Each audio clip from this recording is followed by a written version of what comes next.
Hello, you on the Jenny Stories channel, and this is a new episode. Enjoy your viewing.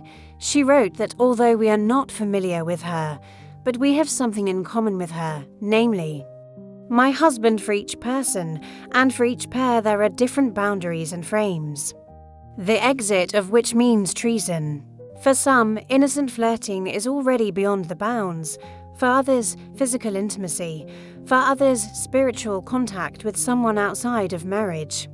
It all depends on agreements with yourself and with each other, but conversation is a difficult path. It seems to me that many are not ready or cannot explain their feelings, emotions, and even thoughts. I was 18 when I met my future husband. He was 23. We sailed along the course of relations, did not talk about who wants what and how, who sees how the development of relations and in what direction plans to move. We met for 2 years and separated because he had an affair at work. For 6 months we each lived on our own, but suddenly he showed up and proposed to me. I, brought up in Orthodox traditions, of course accepted the offer. I had a persistent confidence that a man should be alone and for life. The only one. That story with an affair at work faded into the background, but still periodically wounded me. The next 2 years we had a more or less calm relationship, without a roller coaster and emotional swing. I think it was because I put on a mask of humility and patience, all host wives. And then everything changed.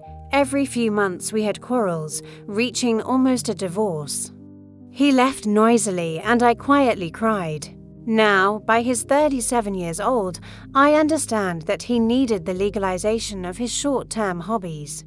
Thus, he fell out of a relationship for the same 3 to 6 months, then returned with flowers, gifts, tears, remorse, and words about the realization that he could not live and breathe without me. Of course, I did not even guess that he had a relationship with someone during these periods. I thought we were just lapping. We needed to outgrow this period and grow up. In one such free summer, I also had to short novels. Both young people were beautiful and caring, but I was already accustomed to the roller coaster. Is it possible not to rattle my nerves, not to devalue, not to indicate what I should do, speak, and wear? Then he returned again and gave me a honeymoon.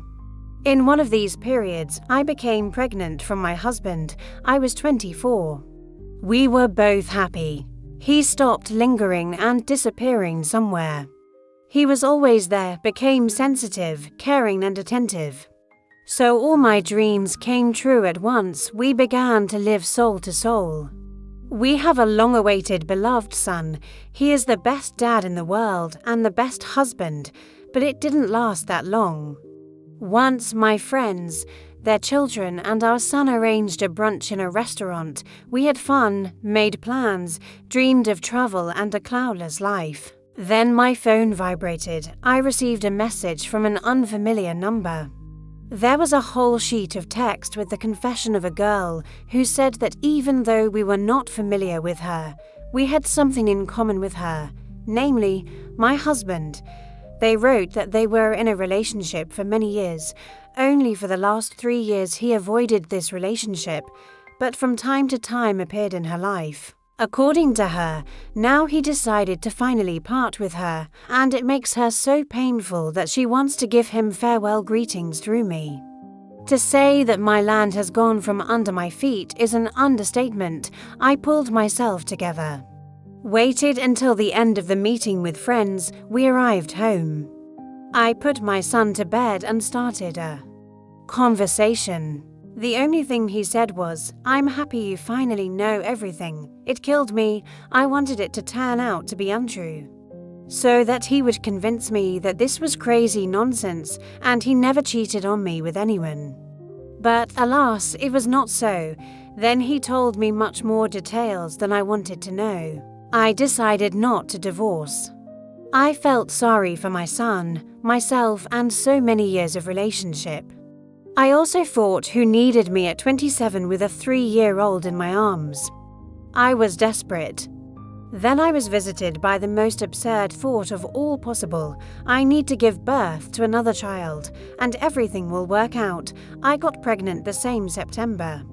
Pregnancy was difficult, but my husband was there, carried me in his arms, gave me gifts, flowers, and attention. It seems they were planning a vacation. Then a message popped up on the screen. When will you come to love me? I felt the familiar cold in my heart and this perfect fossil in my body. Complete dying in my soul. He said that this message was not for him, that everything seemed to me and it was an accident. Now they would explain to me that it is called gaslighting. But then, at the very beginning of 2016, I did not hear such words. It was easier for me to believe that he was right, but everything seemed to me. In the summer, I left the city with my children, and he stayed in the city to work. He came for weekends and sometimes on weekdays. In the evenings, the phone did not catch him almost all the time, and if suddenly I phoned him, then conversations with him were very short. I'm at a meeting with whom? With whom? With a man. Well, in the sense, where? In town. On the last weekend of July, we had a large group of friends. In the evening, I went to put the children to bed, and he and the guests stayed at the table. I perfectly heard their conversation, and every now and then wrote to him what to convey from me on this or that occasion, but I did not hear him convey it. I thought he had moved away. When the children fell asleep, I returned to the table and saw that he was not there. I found him standing in a quiet place with a phone in his hands. I saw his correspondence and immediately realized that he was communicating with his mistress. Since that evening, I never considered him my husband again.